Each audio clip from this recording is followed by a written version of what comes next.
ጨፈጨፉት። ማንን ጨፈጨፍን? አይሁዶች እኛን አንተ ክርስቲያኖችን ያ በምን አይሁድ ክርስቲያኖችን ከሙስሊም ያልተናነሰ እኮ እናንተም እኛም የምጨፈጭፉት። መቼ ጨፈጨፍን? የት ታሪክ ዞር ብለሽ የት የጌታን ደቀ መዛሙርቶች ራሱ ያሳደዱት፣ የሰቀሉት፣ ያባረሩት እነሱ አይሁዶች አሉ። የኢየሱስን ታሪክ ነው የምታወራልኝ? ከዛ ጀምሮ እውነት ነው እፎይ እየተሳሳትክ ነው እፎይ። በኢየሱስ ጊዜ የነበረውን ነው የምታወራው? ከዛ ጀምሮ ታሪኮችን ካየሽ ኢቭን የመን ላይ ራሱ ኃይለኛ በካሌብ ጊዜ ከ5 ምናምን አካባቢ ላይ ኃይለኛ ጦርነት ነበረ። አይሁዶች ክርስቲያኖችን ለማጥፋት አረቡ ምድር ላይ እንትን ብለው ነበረ። ኦቨርኦል 5ኛው ሴንቸሪ አካባቢ ማለት ነው። የድሮ ነው የምታወራኝ። አሁን በአሁን ባለንበት ሰዓት ግን እንደ አይሁዶች ክርስቲያንን አስከብሮ የሚያኖር ሰው ማንም የለም። ሲቀጥል እዚህም ሀገር ራሱ ያስጨርሰኝ። እዚህም ሀገር ራሱ ቢኖር እፎይ አንድ ጊዜ እዚህም ቢሆን እንደ አይሁድ የክርስቲያንን መብት የሚጠብቅ የለም። ዳናዊት አይሁዶች እኛን አላስከበሩንም። አይሁዶች እኛን አስከብረናል ብለን አናምንም። ይሄ አንተ እምነት ነው እንጂ በፍጹም እውነታው እዚህ ምድር ላይ ያለው ኢየሩሳሌም ውስጥ ኢቭን እንኳን ያለው ቦታችሁና ሁሉ ነገራችሁ የተከበረው በአይሁዶች ነው። እሱ ለታሪክ ነው፣ ከታሪክ አንጻር ነው። ከታሪክ አንጻር ተቀበሉት። እንትን ለእናንተም ጥቅም ስላለ ቱሪስት ስለሚመጣ ነው። ታሪካዊ ቦታ የሙስሊሞችንም ታሪካዊ ቦታ ነው። የሙስሊሞችንም ይዛችኋል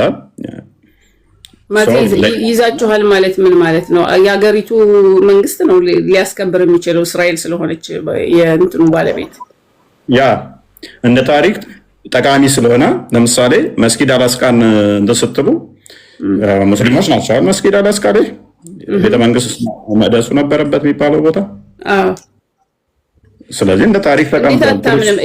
ኢየሱስ ያምን የለ እንደ ቤተ መቅደሱ እንደነበር እንዴት አንተ አታምንም? የሆነ በመውላወል ነገር ነው የምትናገረው፣ ባለማመን ውስጥ ምን ብያ ወላወልኩኝ? ለው አይደለም አልነበረም ነው የምትለው። አሁን አላቅሳ የነበረበት ውስጥ ቤተ መቅደስ አልነበረም። አንቺን እኮ ነው ኮንፈርም እንድታደርግ እየጠየቅኩሽ ያለሁት። እኔማ ስለማቅ እዛችሁታል። ታሪክ ቤተ መቅደስ የነበረበትንም መስጊድ አላስካ የሚባለውን እዛችሁታል። ግን ምንድነው ይሄንን ስትይዙት ለሙስሊሞች አዝናችሁ አይደለም። ለእኛም ደግሞ እነ ደርስ ሱልጣንን ስትይዙ ለእኛ አዝናችሁ አይደለም። ታሪካዊ ነው፣ ቦታው ይጠቅማችኋል፣ ቱሪስት ስለማይመጣላችሁ ነው። ስለዚህ ሙስሊሞች ለምንድን ነው እኛ የሚገሉ ስትሉ እኛንስ እናንተ የምትገሉበት ምክንያት ምንድን ነው? ሙስሊሞች ኦኬ እኛን አንቺ ባልሽው ሎጂክ ከሆነ ማርያምን ስለምናከብር ገብርኤልን ስናከብር እሺ ቆይ ሃው እንዴት ጀስቲፋይ ሊሆን ይችላል? ማርያምናል ገብርኤልናል ይሄን ማለታችን እንድንገደል ምክንያት ይሆናል ወይ? ሙስሊሞች እንዲገሉን ይሄ ምክንያት ይሆናል ወይ? ጥያቄ እኔ እኮ እነሱን እኮ ነው የጠየኩት። አንቺ አንድ አምላክ አልሽ። እሺ የአንቺ አንድ አምላክ አንዴ የእነሱ አንድ አምላክ ነው ብለሽ ታምኛለሽ? በፍጹም ኦኬ አንቺ የምታመልከው አንድ አምላክ ከኛ ጋር ነው የሚቀርበው ከነሱ ጋር ከክርስቲያን ጋር። ስለዚህ ከክርስቲያኖች ጋር ነው የሚቀርበው ያንቺ አንድ አምላክ። ሙስሊሞች የምትሰሩት ፕሮፓጋንዳ ድራማ አይሁዶች ከኛ ጋር ይቀራረባል የሚሉ ቁርጣችሁ ልንገራችሁ። በፍጹም ያንን እኮ ነው የምልህ እፎይ። የድሮውን ነው እንጂ አሁን ባለንበት ሰዓት ከስንት አንድ የምታየውን ወይ አንድ ወታደር ወይ እንደዚህ ያደረገ የሚባለውን እያየ ይሆናል እንጂ በፍጹም እስራኤል ከክርስቲያን ጋር ነው የምትቆመው። ይሄ የታወቀ ነው። ይሄ በፓርላማ መስቀል ያለው ወታደር እንኳን ከጎናችን አይቀበርም ብለው በቅርብ ጊዜ ፓርላማ ጭምር አጽድቆ ና ስማኝ ላስረዳው እችላለሁ። ፎይ ትችያለሽ፣ ታሪኩን ስለማውቀው ሊስማሽ። ግን እሺ የተወሰነ ቤት በቃ ካወቀው አንተ ካወቀው ይበቃናል። ግን ማንኛውም እንደነገርኩ አክራሪ ይሁዲዎች አሉ፣ አክራሪ ይሁዲዎች ክርስቲያኖችም አሉ መሀላችን ማለት ነው። ስለዚህ መቃብር ደረጃ እስላሙም ለብቻው እንደሚቀበረው ክርስቲያኑም ለብቻው ነው መቀበር የሚፈልገው፣ ለብቻው ነው የሚቀበረው፣ ከአይሁዶች ጋር አይቀበርም። ያ ግን ጥላቻን ለማሳደግ ወይ ምናምን ለማድረግ አይደለም። ማንኛውም በሃይማኖቱ እንዲቀበር ስለሚፈለግ ነው። ከዛ በተረፈ ግን አሁንም እፎይ ዲር ሱልጣንንም በተመለከተ ቢሆን እስራኤል ለራሷ ጥቅም ስትል ልትል አትችልም። ምክንያቱም እኔ እዚሁ እያለሁኝ ስለማቅ ማለት ነው ምን ያህል ከግብጾች ጋር እየተከራከረች እንዳለች ለኢትዮጵያኖች፣ አይሁዶች፣ ለክርስቲያኖች ብላ። አዎ ያን ልክ ነው ልትለኝ አትችልም። ኖ እንደዛ ማለት አትችልም። ከግብጾች ጋር መከራከሯ፣ ግብጾችም ኦርቶዶክስ ናቸው እኮ እንደኛው ናቸው። የታሪካዊ ቦታ ስለሆነ ኖ እና ታዲያ ለምንድን ነው ለክርስቲያን ኢትዮጵያኖች የምታግዘው? ለምን ይመስልሃል? አዳምጪኝ። ያ ኢትዮጵያኖች ልታግዝ የምችለው ምንድነው? ኃይለሥላሴ ምን ያህል እንደረዳት ምናምን እዛ ምን እንዳደረጉ ታውቂዋለሽ ታሪኩን ብዬ እኔም ልለፈው። ስለዚህ ግብጾችም ያዙት እኛም ያዝ ነው። እዚህ ያህል አልረዷትም። እሺ ይሁን። ግብጾችም ያዙት እኛም ያዝ ነው። እንደው ለኢትዮጵያ ሲሆን ለክርስቲያኖች ረዳች፣ ለግብጾች ካልሆነ ደግሞ ክርስቲያኖች አይደለም የሚባል አይደለም። ግብጾቹም እዛ ያሉት ክርስቲያን ናቸው፣ ኦርቶዶክስ ናቸው። እነሱ ኮፕቲክ ኦርቶዶክስ ናቸው። እኛም አንድ እንትን ውስጥ ያለንን ሲስተር የሆነ ሃይማኖት ውስጥ ነን፣ ባማቾች ነን። ስለዚህ ታሪካዊ ፖለቲካ ስላለበት ነው የግብጾቹና የኛ ሽኩቻው ፖለቲካዊ እንድምታ ስላለው እንጂ ግብጾቹ ኦርቶዶክስ ሳይሆኑ ቀርተው እኛ ኦርቶዶክስ ሆነን አይደለም በዛ ቦታ ላይ ጠቡ ያለው። ፖለቲካውም እዛ ውስጥ ስለገባበት እና በዛ ውስጥ ደግሞ የራሳቸውን ጥቅም ማስከበር የሚፈልጉ ፖለቲካ ተቋማትም ስላሉበት ነው እና ከዛ አንጻር ነው መስዋዕት የሚሆኑ ብዙ አይሁዳውያኖችም እኛ ጋር ስላሉም ጭምር ነው። ኤኒዌይስ ምንድነው ዋናው ፖይንት ዳናዊት እንዳነሳሹ በዚህ ክሊር ላድርግላችሁ። ሙስሊሞች ብዙ ጊዜ የሚመስላቸው እዚህ ያሉ ቲክቶክ ላይ ወርወር የሚሉ ኡስታዞችም ተራ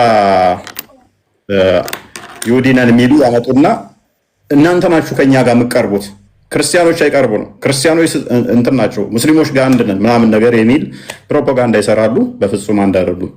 ለምሳሌ ዘዳግም ምዕራፍ 14 ላይ በቁጥር 1 ጀምሮ ሙሴ እግዚአብሔርን አባቴ ብሎ ይጠራል። በእስልምና ከባዱ ወንጀል አላህን አባት ብሎ መጥራት ነው። ኢሳይያስ ምዕራፍ 63 ቁጥር 16 ላይ እግዚአብሔር አንድ አምላክ አንድ አባት አለን ይላል።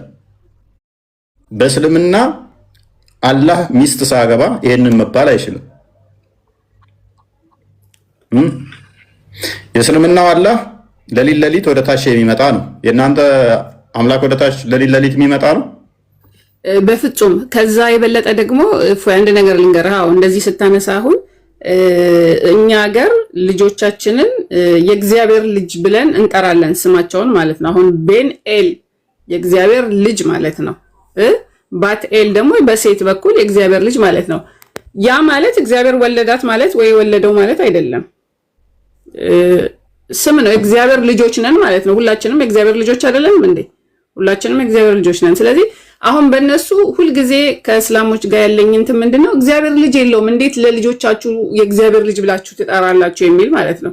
ያ ማለት አይደለም። የእግዚአብሔር ሁላችንም የእግዚአብሔር ልጆች ነን እና ለማንኛውም ለክርስቲያን ጥላቻ የለብንም። እኛ ለክርስቲያን ነው የበለጠ የምንቀርበው ብዬ ነው ማስበው ብቻ ሳይሆን ነው። እኛ ያለያየን ኢየሱስ ከተወለደ በኋላ ያለው ማነው አዲስ ኪዳን ላይ ባለው ነው እንጂ በሙሉ ታሪካችን ዘኦሪት ዘፍጥረት ዘዳግም ምናምን አንድ ነው ታሪካችን። ከኛ ጋር ነው እናንተ የምትመሳሰሉ። እኛ ነቢያትን የምንቀበልበት እስላም ጋር አይደለም። ነቢያትን እኛ የምንቀበልበት ነቢያቶቻችንም የኛ ናቸው ታውቃለህ። ያ ነቢያቶች የምንቀበልበትን አስተምሮ እናንተ ትቀበላላችሁ፣ እኛም እንቀበላለን። ሙስሊሞቹ ከሚቀበሉበት ጋር ግን አትመሳሰሉ አይደል? በፍጹም ነቢያቶቻችን በሙሉ እኮ አንድ ናቸው እኮ አይሁዶች አይደሉም እንዴ? ብዙ ነቢያቶች እና ታዲያ ስለዚህ አንድነታችን ከኦርቶዶክስ ከክርስቲያን ጋር ነው እንጂ ከእስላም ጋር ሊሆን አይችልም በፍጹም። ስለዚህ በስድስተኛው ሴንቸሪ ላይ እንደተዋሸበት በነቢያቶች ላይ እንደተዋሸ ማለት ነው። መሐመድ በነቢያቶች ላይ እንደዋሸ በሚገባ ሲቀጥልም ደግሞ አንድ ጊዜ መጨረሻ ፎይ ሲቀጥልም ኢየሱስን እኛ ይቀጣ አንድ ጊዜ ኢየሱስን እኛ አልመጣም ይመጣል ምናምን ብንልም ኢየሱስ ዞሮ ዞሮ ወደዳችሁም ጠላችሁም የኛ ወገን ነው የኛ ነው። ስለዚህ እንደፈለጋችሁ ልትተረጉሙ ትችላላችሁ። ነቢያቶችም እንደዛው ማለት ነው። በቃ አመሰግናለሁ። እሺ ወደ ገዛ ወገኖቹ መጣ። አልተቀበሉትም። ለተቀበሉት ግን የእግዚአብሔር ልጆች የሆኑ ዘንድ ስልጣንን ሰጣቸው ይላል። የስ ወደ ገዛ ወገኖቹ ወደ እናንተ መጥቷል።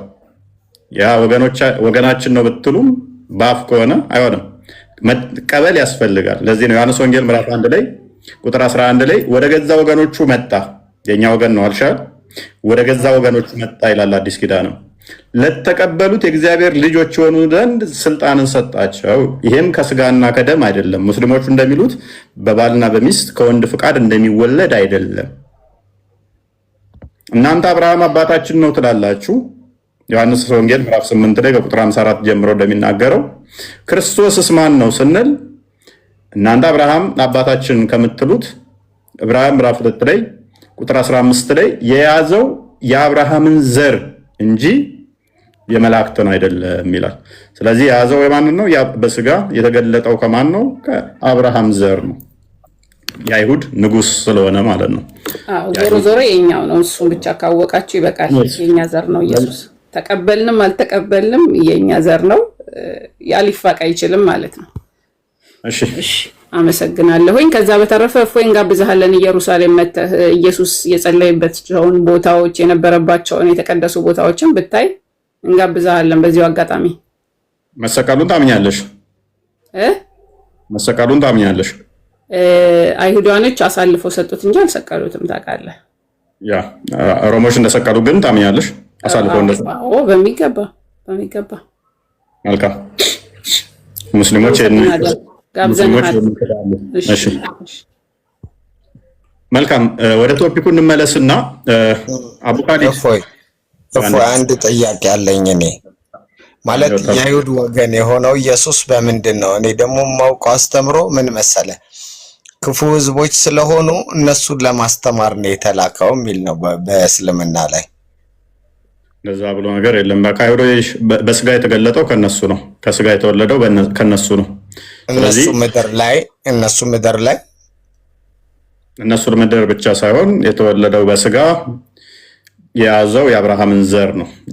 ማርያም ከነሱ ነው የተወለደችው። እሱ የተወለደው ከሷ ነው። ስጋና ደሙን የተካፈለው ከሷ ነው። ስለዚህ የእነሱን ዘር ነው የያዘው። ወደ ቶፒኩ እንመለስና ቡካሊድ እንኳን ነበረች ነው እሷ። እንደዛ ከሆነ ልክ ነው።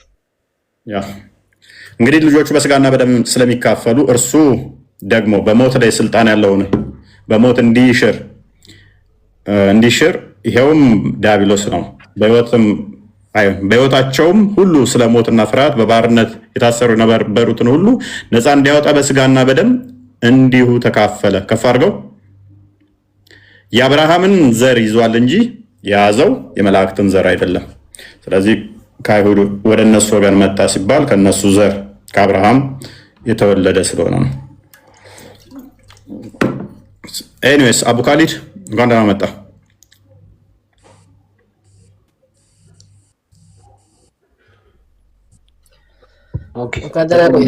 ወደ ርዕሳችን እንመለስ። ዝሙት በእስልምና ምስክርነት ተቀባይ እንትን አስባለችህ። እንግዲህ ያው ከርዕስህ አወጣችሁ። ዞሮ ዞሮ ይቅርታ። ለማንኛውም የሚባለው ዝሙት እንዴት ነው ተቀባይነት ያለው እንደ እስልምና? ምን የሚባለው? አንድ ሰው ዘሙቷል የሚባለው ተቀባይነት ያለው እንዴት ነው ዝሙት በእስልምና?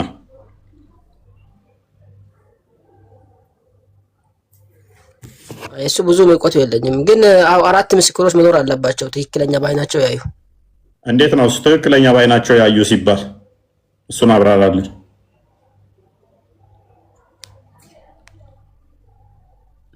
ለምሳሌ አንድ ሰው ከአንድ ሴት ጋር ዝሙት አደረገ ከተባለ ዝም ብሎ ወይ በአይኑ ወይም ይዟት ሲማትም ካየ ከዛ ዝሙት አድርጓል ማለት አይችልም። ለምሳሌ ስለዛ ግዴታ ማየት አለባቸው። ያንን ዝሙት መሆኑን እውነተኛ መሆኑን አራት ሰዎች መሞት አለባቸው። እንዴት ነው የሚያዩት? ዝሙት መሆኑ እንዴት ነው አይተዋል የሚባለው? እንዴት ሲሆን ነው አይተዋል የሚባለው?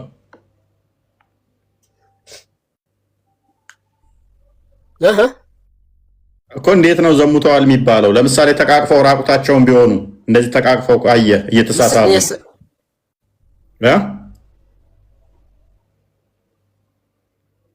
ትንሽ ይቆራረጣል መሰለኝ እሱ ጋር። ይኸው አሁን አንድ የሆነ ቀሰዲስ አለ ብዙውን ጊዜ ያ ምን መሰለ ሱች ነበሩ። ከዛ የሆነ እንትን ውስጥ ገብቶ ተዘጋቸው በሶስቱም ላይ ማለት ነው። የሆነ ቋጥኝ ድንጋይ መጣና ያንን ቀዳዳውን ሶስቱም ላይ ነው ያሉት። ከሶስቱ አንደኛው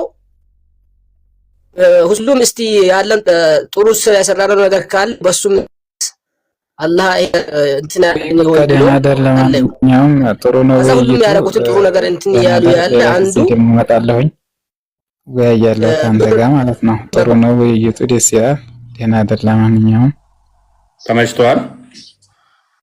ጨርሱ። ኦኬ መልካም በቃ መልካም አዳር። ብቅ በል ነገር እሺ ጨርሱ። እሺ እፎይ በዚህ መሀል እኔ አንተን ልጠይቅህ ነው ግን አሁን እንግዲህ እስካሁን በሰማነው መሰረት መሳሳም ዝሙት አይደለም ማለት ነው እንደ እስልምና። እንዲህ እየሳማት እንግዲህ ሰምተዋል አይደለም? አሁን ራሱ አቡ ካሊድ እያለን የነበረው አስጨርሰኝ በእናትህ ቆይ አስጨርሰኝ። ኔትወርክ አንዴ አስጨርሰኝ በእናትህ ቀጥል። እሺ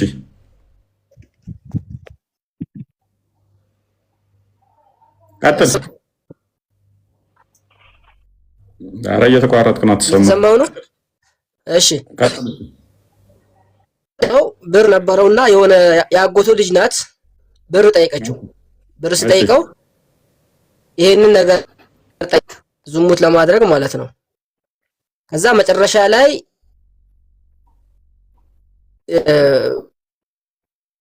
ብሩን ሲከለክላት ፍቃደኛ ሆነች። መጀመሪያ እምቢ ብላ ነበር መጣችና ፍቃደኛ ለመስጣት ማለት። ከዛ ሁሉ ነገር ጨርሶ ልብሳቸው ወልቆ እያለ አላህን ፍራ አለችው። የራስን ያለው ነገር እንዳነካብኝ አላህን ፍራ አለችው። ይሄ ሰውዬው ደግሞ መዛን ለአላህ ብሎ አንፈርቶ ከዛ ትቶ ተነሳ ማለት ነው። ይሄ በዚህኛውም ወይ የሆነ ብቻ አላህን ፈርቶ ሊቶ ይችላል ምናልባት በማለት ነው። ግን ለዛ ነገር ደግሞ ትክክለኛ 4 ማስረጃዎች ልክ እንባም ያመጣ ተረፈና ክር እንትን እንደሚደረገው ማየት አለባቸው በትክክለኛ ማለት ነው። እንባም ያመጣ ለመስካርነት